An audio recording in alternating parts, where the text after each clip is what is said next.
Saludos cordiales, quien habla, el capitán de aviación civil Javier Moreno, piloto de helicópteros y bombero profesional de carrera. En esta oportunidad iniciaremos el desarrollo sobre los riesgos asociados al trabajo con helicópteros.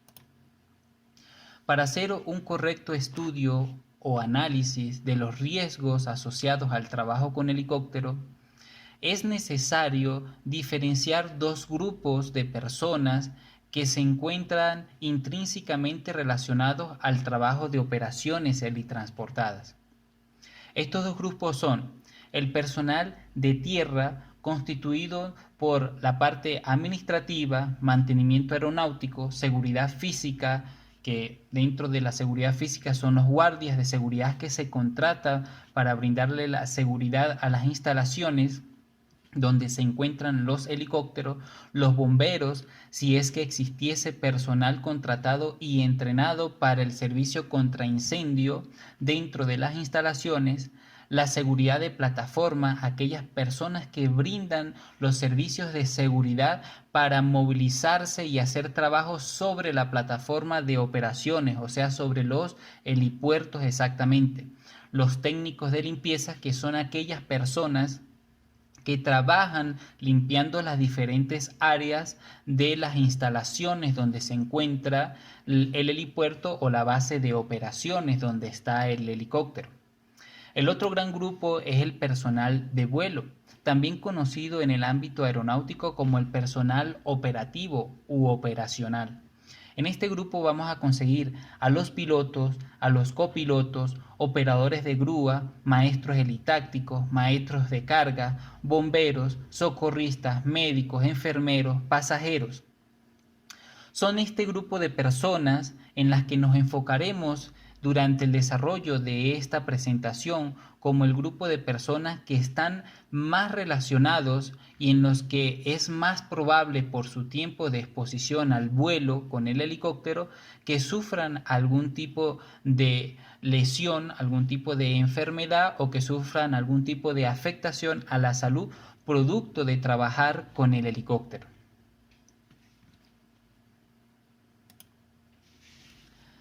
Los riesgos asociados al trabajo con helicóptero los dividiremos en los grupos que nos establece la prevención de riesgos laborales. Iniciaremos con los riesgos físicos, dentro de los que encontraremos un conjunto de factores que están dentro del riesgo físico. En primera instancia tenemos las vibraciones. Las vibraciones que en el ámbito aeronáutico o de aviación civil conocemos como resonancia vibratoria y resonancia en tierra, son, en este caso la resonancia vibratoria, son aquellas comunes y perceptibles en el vuelo del helicóptero.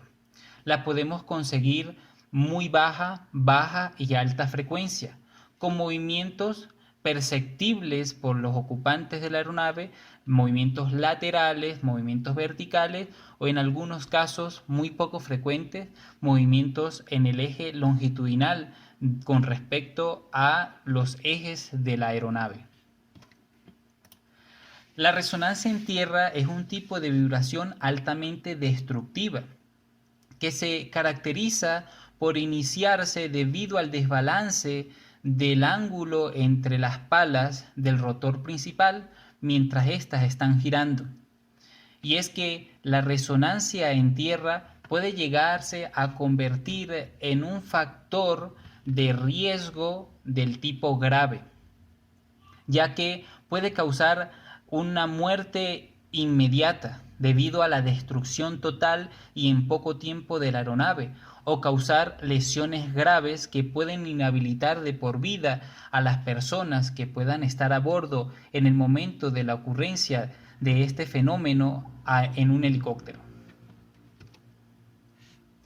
Dentro de los riesgos físicos, las vibraciones las vamos a conseguir alta frecuencia, baja frecuencia, muy baja frecuencia.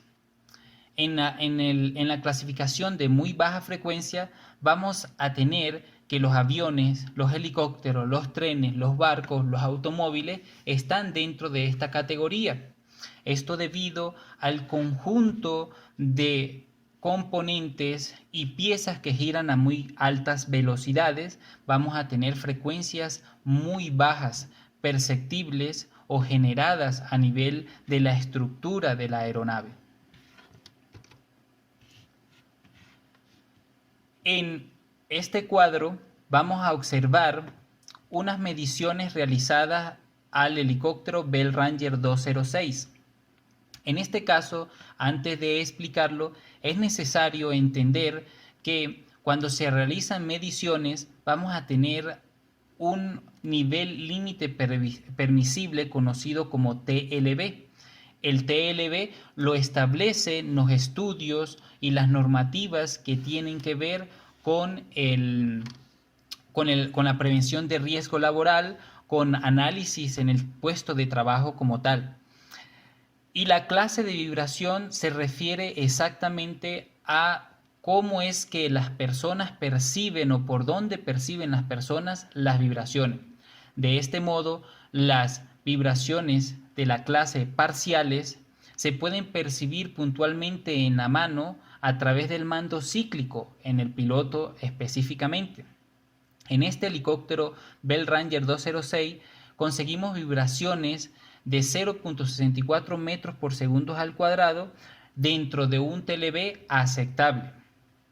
En el mando colectivo, que es manipulado por la mano izquierda, básicamente no se percibe vibraciones debido a la capacidad que se tiene de poder friccionar este mando y no percibir movimientos que se puedan medir dentro de un nivel permisible o TLB. En los pedales, que es manipulado por los pies del piloto, vamos a tener 0.45 metros por segundo al cuadrado. Están también dentro de un nivel permisible aceptable. En cambio, en el asiento vamos a percibir una clase de vibración del tipo global o de cuerpo completo, y en este helicóptero en particular es de 2.92 metros por segundo al cuadrado, manifestando un TLB elevado. Esto quiere decir que en los helicópteros las vibraciones las vamos a tener de cuerpo completo o globales o parciales. Netamente a nivel de la percepción parcial, que son percepciones puntuales en las manos o en los pies, la van a tener los pilotos, o sea, el piloto y el copiloto. Pero el resto de los ocupantes que están a bordo de una aeronave va a percibir de forma global las vibraciones, y que de acuerdo al tiempo de exposición y de acuerdo a la intensidad de estas vibraciones vamos a tener mayor o menor afectación a la salud del trabajador. Los efectos sobre el organismo humano con respecto a las vibraciones uno de ellos es la estimulación del laberinto del oído interno, el trastorno del sistema nervioso central, mareos y vómitos conocidos como el mareo del viajero. También se manifiesta este tipo de sintomatología o tipo de cuadros clínicos a nivel de algunos equipos o algunos medios de transporte automotores. La estimulación del laberinto del oído interno juega un papel fundamental e importante, ya que esta estimulación puede causar, aparte de mareos y vómitos, puede causar percepción de desequilibrio, vértigo, ya que este conjunto de piezas y de huesos y de estructuras anatómicas dentro del oído medio son afectadas por las vibraciones, y vamos a tener incluso algunas personas que se inhabilitan debido a que la sintomatología avanza progresivamente en un periodo corto de tiempo mientras se expone a las vibraciones producidas por un helicóptero. En el siguiente factor dentro de los riesgos físicos es el ruido. El ruido debe ser aceptable para garantizar la seguridad operacional del vuelo y disminuir o evitar efectos en la salud de los miembros de la tripulación. En un helicóptero el ruido está dentro de extremadamente fuerte, va de los 105 a 120 decibeles. Por ende, este tipo de exposición de ruido extremadamente fuerte puede causar daños inmediatos al sistema auditivo. Por ende, en la industria de la aviación, para trabajos con helicópteros, se han desarrollado diversos sistemas de atenuación del ruido, que empiezan ligeramente por cambios estructurales del helicóptero, donde se generan o donde se construyen las palas con ciertos materiales capaces de absorber el ruido, ciertos materiales o ciertos dispositivos capaces de absorber estas vibraciones que generan el ruido, y de este modo ya lo que se pueda percibir por los tripulantes o por las personas a bordo de la aeronave, se tienen que proteger con sistemas de protección personal, en este caso de medios auditivos, de medios de protección auditiva. Es muy común conseguir en las operaciones helitransportadas de rescate que los pilotos vayan con audífonos como este que vemos en la imagen, que tienen una atenuación de ruido hasta los 85 decibeles, o los cascos integrados que tienen dentro del mismo los protectores auditivos y el sistema de comunicación. Igualmente, el personal de rescate, médicos, paramédicos que van a bordo de la aeronave, se pueden instalar o pueden portar cascos que son del tipo integral, donde se les puede instalar sistemas de atenuación del ruido, como los audífonos comercialmente que conocemos para la protección auditiva como tal. En este cuadro podemos observar, en este cuadro de la izquierda, es una exposición al nivel de ruido según el decreto ejecutivo 2393 de acá del Ecuador, donde nos dice explícitamente, primero, que en ningún caso se permitirá sobrepasar el nivel de 115 decibeles, cualquiera que sea el tipo de trabajo, y que el nivel de ruido en decibeles de 85 es un nivel de ruido aceptable para una jornada de 8 horas. Y así sucesivamente, 90 decibeles para una jornada de 4 horas, 95 para 2 horas, 100 decibeles para 1 hora, 110, 0.25 de hora y 115, 0.125 de hora. De este modo, tenemos una referencia a nivel de la seguridad y salud ocupacional de los niveles de exposición aceptables y el tiempo de exposición a los que una persona puede someterse. Por otro lado, en el cuadro derecho vamos a ver que el ruido aceptado por la OASI dentro de la cabina de pasajeros en una aeronave de ala giratoria es en el despegue 89.8 decibeles, en el sobrevuelo 91.4 decibeles y en la aproximación 87.6 decibeles. Es importante recalcar que esta medida de nivel de ruido es la percepción sin audífonos y con las puertas cerradas dentro de la cabina de pasajero o de la tripulación de vuelo. En los efectos sobre el organismo humano vamos a conseguir básicamente tres: el ruido, la exposición al ruido durante los trabajos con helicóptero nos puede causar trastornos auditivos, pérdida de la audición, hipoacusia. En esta última, la hipoacusia se refiere a la disminución en la capacidad de escuchar los sonidos por debajo de lo normal, de manera reversible o por toda la vida. Esto se puede producir ante la intensidad por la que se emite el ruido. En términos generales, podemos estar afectados directamente de acuerdo al tiempo de exposición y sin protección cuando trabajamos dentro del helicóptero o alrededor del helicóptero a estos tipos de efectos al organismo humano. Luego vamos a tener el factor de variación de presión atmosférica. Este factor producido por esta ganancia o pérdida de la altitud en el vuelo es el causal de la percepción de las diferentes características de la atmósfera. Es necesario recordar que los helicópteros son aeronaves de cabinas no presurizadas.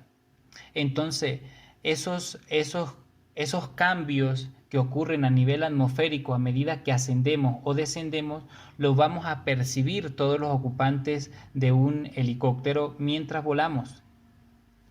De este modo tenemos que ganar altura, nos enfrentamos a un proceso de descompresión y esto implica que disminuye la presión atmosférica, disminuye la temperatura ambiente, disminuye la saturación de oxígeno en la sangre y disminuye la presión parcial de oxígeno a nivel alveolar, en los pulmones como tal. Lo contrario ocurre si perdemos altura, nos sometemos a un proceso denominado recompresión. Como podemos observar en este cuadro, en esta imagen que tenemos acá abajo, cuando asciende un helicóptero, una aeronave y las personas, los aviadores dentro de ocupantes de la aeronave en una cabina no presurizada como en el caso de los helicópteros, nos sometemos inmediatamente a estos cambios atmosféricos producto de ganar o perder altura. En resumen, si ascendemos vamos a someternos a descompresión y si descendemos vamos a someternos a lo que se conoce como recompresión. Tenemos aquí una imagen que vamos a ir explicando poco a poco y cómo es que vamos a ir sometiéndonos a estos cambios de presiones. Entonces, en el ejemplo tenemos un helicóptero que está ubicado a nivel del mar, tenemos 0 pies de altitud, una presión atmosférica de 700 milímetros de mercurio y una presión de oxígeno a nivel alveolar de 104 milímetros de mercurio. Luego, empezamos a ascender en el helicóptero y hemos alcanzado una altitud de 5000 pies. La presión atmosférica para esta altitud es de 632 milímetros de mercurio y la presión alveolar de oxígeno a nivel de los alveolos, la presión de oxígeno a nivel alveolar es de 79 milímetros de mercurio. De este modo, eso es lo que conocemos como descompresión. Es que la presión atmosférica empieza a disminuir y vamos a tener unos efectos que ya vamos a revisar en la siguiente diapositiva, lo que sucede con este proceso de descompresión mientras ganamos altitud. Es muy importante saber que el ser humano tiene un techo fisiológico y que se ha definido en la altura o en la altitud de 10.000 pies, donde la presión atmosférica es de 523 milímetros de mercurio y la presión de oxígeno a nivel alveolar es de 61 milímetros de mercurio. Los efectos producidos por la descompresión dentro del techo fisiológico, o sea, por debajo de los 10.000 pies, no se van a percibir y no van a causar tanta afección a nivel de la salud de los ocupantes del helicóptero, pero sí se va a percibir con mayor severidad una vez que pasamos este techo fisiológico.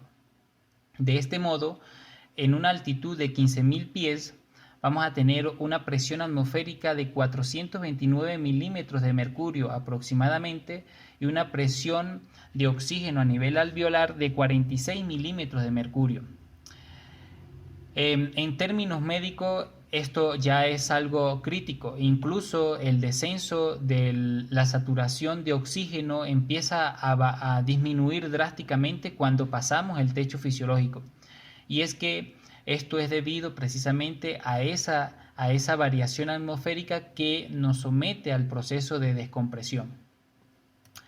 Lo contrario ocurre cuando hacemos un descenso. Ahora empezamos a descender en el helicóptero y nos sometemos a un proceso de compresión.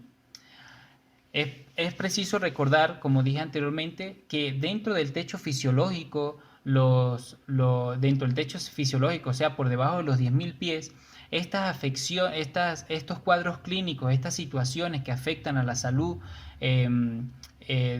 o que genera síntomas que afectan en el momento a los ocupantes de la aeronave son menos perceptibles, no ocurren tan drásticamente como cuando nos sometemos a este proceso de descompresión por encima del techo fisiológico, o cuando nos sometemos al mismo proceso pero en sentido contrario, que se llama compresión, también por encima del techo fisiológico.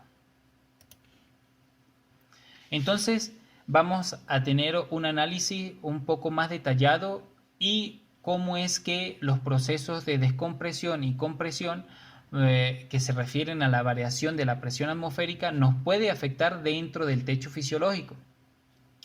Tenemos de nuevo el helicóptero a nivel del mar con esta presión y con esta presión de oxígeno a nivel alveolar como tal. Pero vamos a simular dos situaciones. Una donde el helicóptero asciende con un régimen de 200 pies por minuto hasta los 5000 pies. Esto quiere decir que a ese régimen de ascenso más o menos las personas se van a someter de 0 pies a 5000 pies en cuestión de 30 minutos. Realmente es un tiempo muy corto donde no existe la posibilidad de un proceso de aclimatación, mucho menos de adaptación a ese cambio de altitud. Pero veamos lo que ocurre en un régimen de ascenso de 1000 pies por minuto. El mismo helicóptero va a alcanzar la misma altura de 5000 pies, pero esta vez asciende a 1000 pies por minuto. Esto quiere decir que en 5 minutos este helicóptero, estas personas se someten a una variación de presión de 5000 pies, lo que genera un cambio abrupto de esta presión atmosférica. De este modo, es importante con este ejemplo entender que si bien estamos dentro del techo fisiológico, también vamos a tener efectos inmediatos de acuerdo a la velocidad en que nos sometemos a la variación de presión atmosférica. Lo contrario ocurre en el proceso de compresión. También vamos a estar sometidos a una compresión inmediata de mayor o menor grado de acuerdo a la velocidad en que descendamos. Los efectos sobre el organismo con respecto a la variación de la presión atmosférica los vamos a tener clasificados en dos puntos. Por efecto mecánico de la variación del volumen de gases atrapados, y es que el cuerpo humano tiene cavidades y estas cavidades tienen aire. Este aire, al someterse a un proceso de descompresión, en este caso vamos ascendiendo, el helicóptero va ascendiendo y se genera ese proceso de descompresión, inmediatamente los gases, por efecto de las leyes de los gases, empiezan a sufrir una expansión dentro de estas cavidades. De este modo vamos a sufrir expansión de gases a nivel del tracto digestivo, a nivel gastrointestinal. También vamos a sufrir expansión de los gases a nivel del oído medio, causando síntomas llamados parotitis. Vamos a tener expansión de gases a nivel de los senos paranasales, lo que nos puede causar varosinusitis. Vamos a tener expansión de gases a nivel de restauraciones dentales que tengamos los ocupantes de la aeronave precisamente en un diente, lo que conocemos también como calzas. O algún tipo de infección a nivel de la encía que generan estas bacterias, gases y que están allí atrapados dentro de la encía, van a manifestarse a través de una expansión de esos gases dentro de esas cavidades y vamos a empezar a tener síntomas apreciables y que, de acuerdo, como lo dije anteriormente, si estamos dentro o fuera o por arriba del techo fisiológico, vamos a tener mayor o menor intensidad de los síntomas. Pero aparte de eso, estos cuadros clínicos, como también lo dije anteriormente, van a ser manifestados de acuerdo a la velocidad en que ascendamos o descendamos con la aeronave. En la cavidad torácica también tiene gases y por ende nos puede causar cuadros clínicos sobre distensión pulmonar, por ejemplo. este cuadro clínico, dentro de la sobredistensión pulmonar, vamos a conseguir los neumotórax, los neumodiastinos y la embolia aérea como tal. No son muy comunes en el vuelo con helicóptero. Generalmente este tipo de cuadros clínicos sobre distensión pulmonar se manifiesta por encima de los 15.000 pies. Es importante recordar que generalmente las operaciones helitransportadas las realizamos dentro de unas alturas fisiológicamente aceptables, pero de acuerdo a la zona de trabajo. Por ejemplo, aquí en la ciudad de Quito podemos llegar a tener 15.000, 14.000 pies de altitud y pudiésemos presentar algún tipo de cuadro clínico con respecto a la sobredistensión pulmonar por el sometimiento del vuelo a grandes altitudes. Por otro lado, tenemos la enfermedad por descompresión, que también es una expansión súbita o rápida y explosiva de los gases dentro de las cavidades, precisamente a una descompresión. No lo vamos a tener en el vuelo con helicóptero. No nos sometemos durante el vuelo con helicóptero a esta enfermedad por descompresión súbita, porque el helicóptero, pues como ya lo dije anteriormente, es una aeronave de cabina no presurizada. Entonces no vamos a someternos a este tipo de cuadros clínicos. Vamos a tener entonces ahora las descargas electrostáticas como un factor de riesgo dentro de los riesgos físicos. Los helicópteros, al igual que todo cuerpo en contacto con las partículas del aire en movimiento, se carga de energía electrostática. Por otro lado, el cuerpo humano se considera un buen conductor eléctrico. Mientras se realiza trabajos con carga externa en las operaciones helitransportadas, bien sea desde el cargo hawk o desde la grúa de rescate, el cable de acero se convierte en un conductor entre el rescatista que está en tierra y el helicóptero que está cargado estáticamente. Esto hace que el cuerpo, por ser un buen conductor eléctrico, y el helicóptero que está cargado electroestáticamente por el movimiento del aire en el vuelo, se genere esas polaridades necesarias para que ocurra una descarga electroestática. Resulta que este rescatista que está en tierra esperando que el helicóptero descienda al cable de la grúa de rescate, puede ser el medio conductor entre el cable que está en el helicóptero y la tierra donde él está. Entonces de esta manera se produce esa descarga electrostática. También puede ocurrir una descarga electrostática cuando el rescatista como tal es descendido a través del cable desde la grúa de rescate del helicóptero. Y entonces todo este conjunto, helicóptero, cable de acero de la grúa y el rescatista, están cargados. De modo que cuando llegan a una polaridad diferente, que en este caso es la superficie del agua o la superficie de una embarcación o la superficie de la tierra de un terreno determinado, se genera esa descarga electrostática que generalmente es en forma de chispa. A nivel del trabajo aéreo, del trabajo con helicópteros, donde existe este riesgo por el uso de la grúa de rescate o a veces también en el uso del cargo hawk cuando se maneja cargas externas con cables de acero, se le instala una línea antiestática, y es que esta línea tiene la función de descargar, de tomar contacto con la superficie primero esa línea antes que la persona que está en la grúa o que está bien sea en tierra y que va a coger el cable de la grúa de rescate. De este modo se produce la descarga primero a tierra y después sí puede el rescatista tomarla.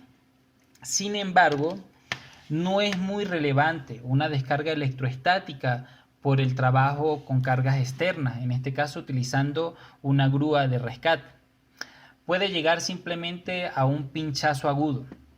Resulta que un helicóptero se carga con energía a unos 100 megajoules y esto puede causar un pinchazo a lo mucho de forma aguda, que simplemente va a causar una molestia.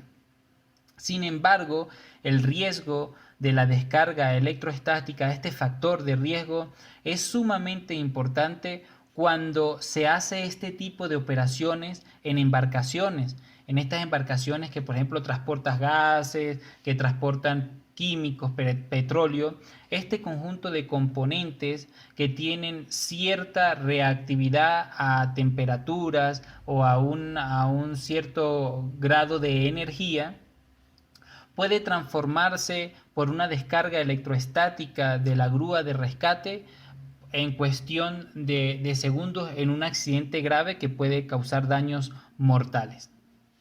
De este modo, terminamos la parte de los riesgos físicos con los diferentes factores dentro de estos riesgos físicos. Nos vemos en la siguiente presentación donde hablaremos sobre los riesgos del tipo mecánico en las operaciones helitransportadas y los factores de esos riesgos.